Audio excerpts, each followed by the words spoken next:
Welcome back to the Eagle Inside podcast, where we bring military precision to your leadership journey. This week's episode is about box-checking leadership. A lot of leaders seem to believe that there's a recipe for leadership. They make a list of things that they need to do. They see great leaders do these things, and they copy those tasks or their speeches or their phrases as if there was a secret to leadership. Spoiler alert, that's not leadership, right? Saying you're doing the right thing at the right time isn't about having a checklist. It's about being fully present. It's about being authentic and being empathetic enough to know what to say or do based on the people you're leading and the exact circumstances at the time. Now, the best example I have of a checklist leader was a colonel I worked for when I was a lieutenant colonel. For those of you unfamiliar with the military ranks, he was one rank ahead of me, so maybe 4 years older than me. And I was just a few months away from joining his brigade as a commander of one of his battalions. So I was one of 4 key leaders working for him. That's a pretty important position for his team. I happened to be visiting the installation he was on, and he asked me to come over for a meet and greet.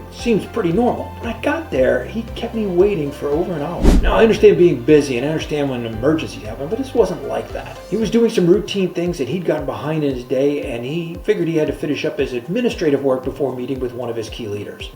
That's interesting. So I finally got in, and he asked me some pretty standard questions about family and when I was going to be arriving at the installation, and he hardly seemed to be listening to the answers, like he was going through a checklist of the kinds of things that good leaders would want to know about their troops, but without being sincere or having a whole lot of interest in the answers. So this guy had a list of what he thought he was supposed to say, probably because he couldn't think of any of these things on his own. So he just emulated those things that he saw other people say. Now, sometimes that works, but when leaders are asking about you and your family and your situation, they're trying to get your story. Good leaders are listening to that so they understand who you are, what motivates you, what are the things in your life that are important to you. He gets insight into your values. This colonel wasn't like that. He wouldn't have thought of those questions on his own, so he had a list, and he's going through the motions of leadership. I was dumbfounded. Like, how could this guy get to this level within the military? How could he get promoted this far? And if he treats his key leaders like this, imagine how he treats the troops. I was thinking, I don't even work for this guy yet. In a civilian job, that might have been a game changer for me. I'm not sure I would have shown up, but I certainly would have been looking for other options. In the military, you really don't have options like that. So I came back a few months later, and I endured a year of this style of leadership. And I was lucky. Other leaders were stuck with him for 2 years or longer. I watched leader after leader wrestle with prematurely ending their own careers just to get away from this guy. People like this exist in the real world. They're box-checking leaders who focus solely on completing a task or checking an item off a list, often at the expense of meaningful relationships and engagement. They use lists as a substitute for caring. Now, true leadership involves inspiring and motivating others, building strong relationships, and creating positive work environments. You gotta let troops know that you care about them by actually caring about them. Checklist leadership, it can be tempting because it's easy. You just follow the script. But there's limitations to checklist leadership. Like, it can lead to a lack of connection with your team members, and it stifles creativity and innovation.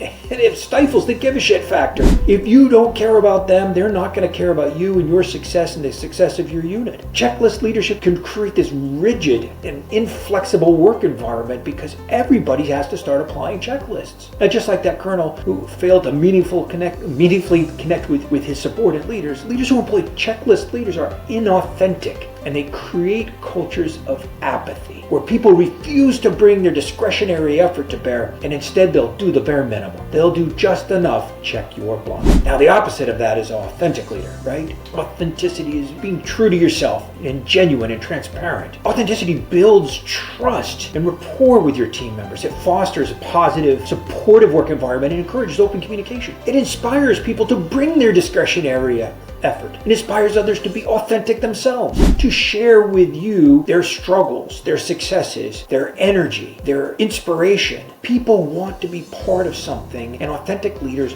welcome that. It makes people feel like they belong. Now, I was fortunate in my career. I worked for a lot of great people, and that colonel was rare. Some of the people that I worked for were amazing leaders. I worked for a guy named Major General Bob Ivney, who would know the names of everyone who was under his command and would also know their spouse's names and sometimes even their pets, right? More importantly, he knew their stories.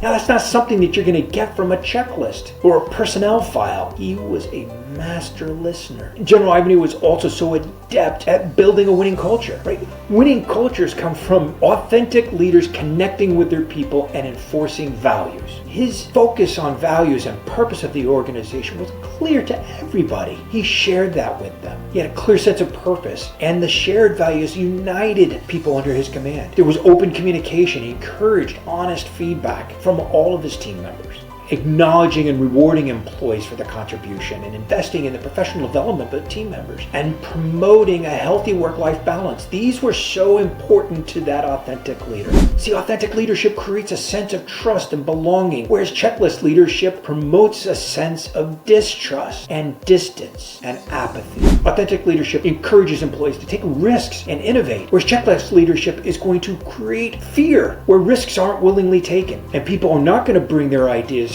to innovate and bring their own initiative. Authentic leadership fosters a positive, supportive work environment. Checklist leadership brings the opposite of that, a disconnected work environment. So leaders who want to create that thriving culture, put down the checklist, lead by example, demonstrate authentic leadership, ask questions of your troops, not just so you can check off a block, but so that you can learn their stories, learn the people behind the work, open that communication and feedback so they can provide feedback to you. You get to continue to grow. When you celebrate your successes and learn from your failures, this happens only in a thriving culture. In a checklist culture, it doesn't happen, and you can invest in your team's professional development. Look, when you create opportunities for people to connect within your team, that's not on the checklist. So going above and beyond box checking and focusing on building true relationships and creating positive work environments is going to help your organization thrive. It's going to help your team innovate. It's going to help your team connect. It's going to help your team find ways to solve problems that you wouldn't have otherwise solved. But you've got to be able to listen. You have to find the stories, and you have to encourage your subordinate leaders to be great listeners as well. Don't just listen though, but reflect on what you've learned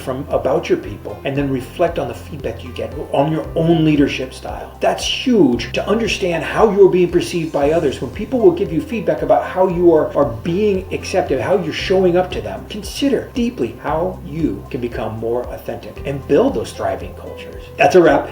Remember, leadership isn't about being a robot and checking off boxes. It's about being human. It's about connecting with your team and inspiring them to be their best. So next time you're feeling overwhelmed by your to-do list, take a deep breath. Remember, you're not a machine, you're a leader. Leaders inspire, motivate, make a difference. Now go out there and be more awesome. We'll see you next week.